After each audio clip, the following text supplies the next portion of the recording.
The thermodynamic free energy is a concept useful in the thermodynamics of chemical or thermal processes in engineering and science. The change in the free energy is the maximum amount of work that a thermodynamic system can perform in a process at constant temperature, and its sign indicates whether a process is thermodynamically favorable or forbidden. Since free energy usually contains potential energy, it is not absolute but depends on the choice of a 0 point. Therefore, only relative free energy values, or changes in free energy, are physically meaningful. The free energy is a thermodynamic state function, like the internal energy, enthalpy, and entropy. Free energy is that portion of any first-law energy that is available to perform thermodynamic work at constant temperature, i.e., work mediated by thermal energy. Free energy is subject to irreversible loss in the course of such work. Since first-law energy is always conserved, it is evident that free energy is an expendable, second-law kind of energy. Several free energy functions may be formulated based on system criteria. Free energy functions are Legendre transforms of the internal energy. The Gibbs free energy is given by G equals H minus Ts, where H is the enthalpy, T is the absolute temperature, and S is the entropy. H equals U plus PV, where U is the internal energy, P is the pressure, and V is the volume. G is the most useful for processes involving a system at constant pressure P and temperature T, because, in addition to subsuming any entropy change due merely to heat, a change in G also excludes the PDV work needed to make space for additional molecules produced by various processes. Gibbs free energy change therefore equals work not associated with system expansion or compression, at constant temperature and pressure. Hence its utility to solution phase chemists, including biochemists. The historically earlier Helmholtz free energy is defined as A equals U minus Ts.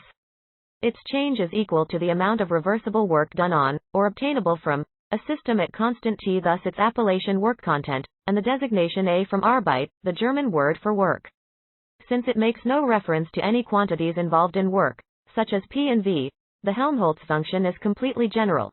Its decrease is the maximum amount of work which can be done by a system at constant temperature, and it can increase at most by the amount of work done on a system isothermally. The Helmholtz free energy has a special theoretical importance since it is proportional to the logarithm of the partition function for the canonical ensemble in statistical mechanics. Hence its utility to physicists, and to gas phase chemists and engineers, who do not want to ignore PDV work. Historically, the term free energy has been used for either quantity. In physics, free energy most often refers to the Helmholtz free energy, denoted by A, or F, while in chemistry, free energy most often refers to the Gibbs free energy. The values of the two free energies are usually quite similar, and the intended free energy function is often implicit in manuscripts and presentations. Meaning of free. The basic definition of energy is a measure of a body's, in thermodynamics, the system's, ability to cause change. For example, when a person pushes a heavy box a few meters forward, that person exerts mechanical energy, also known as work, on the box over a distance of a few meters forward. The mathematical definition of this form of energy is the product of the force exerted on the object and the distance by which the box moved. Work equals force times distance. Because the person changed the stationary position of the box, that person exerted energy on that box.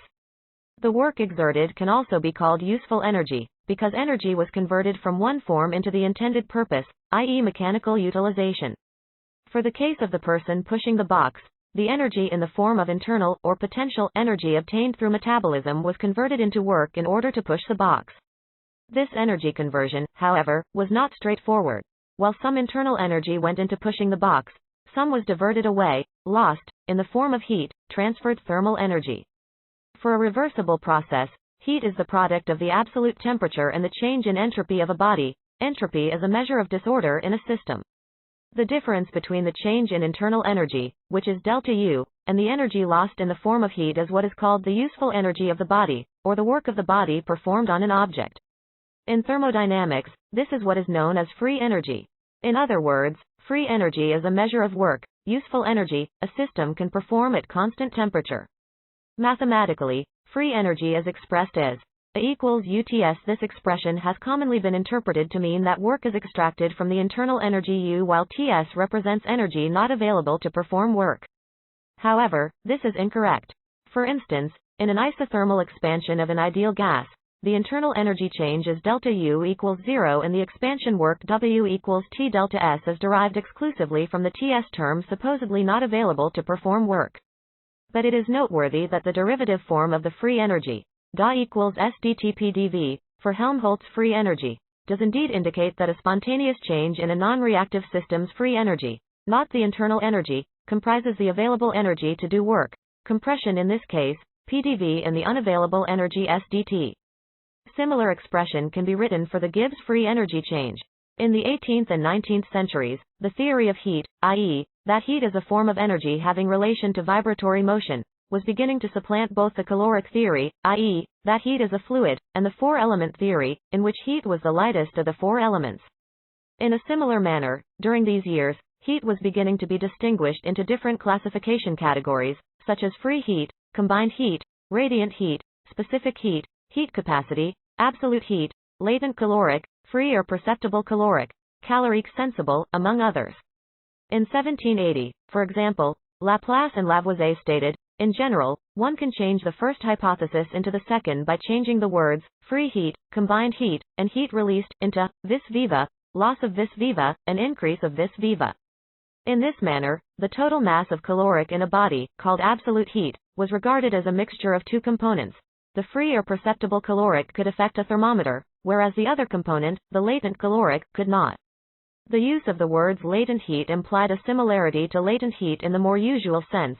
It was regarded as chemically bound to the molecules of the body.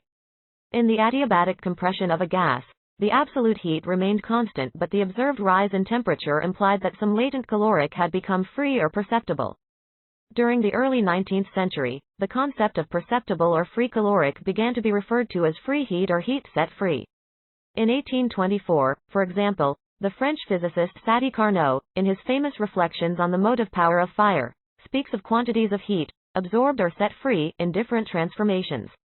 In 1882, the German physicist and physiologist Hermann von Helmholtz coined the phrase, free energy, for the expression E-Ts, in which the change in A, or G, determines the amount of energy, free, for work under the given conditions, specifically constant temperature.